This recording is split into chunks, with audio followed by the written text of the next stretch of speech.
Banyaknya habuk.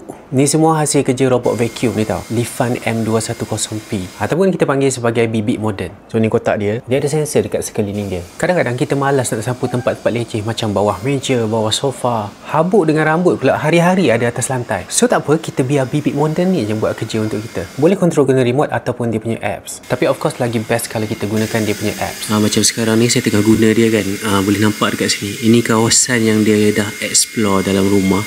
So sekarang ni dia dekat sini. Ni dekat dapur ni tau.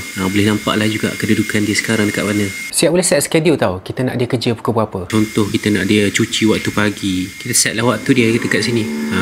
Waktu pagi sekali, waktu petang sekali. Kita boleh set. Lepas dah siap kerja, dia balik sendiri ke dia punya charging dock. Kalau nak control manually pun boleh juga. Dan untuk video review ni, saya baru je test kejap. Tak expect pula dia boleh tangkap habuk dengan rambut sebanyak tu. Kita just biar je dia buat kerja. Just pastikan kita jangan block jalan dia. Memang dia akan explore satu rumah. So kalau berminat dengan bibik moden ni, boleh check detail dulu.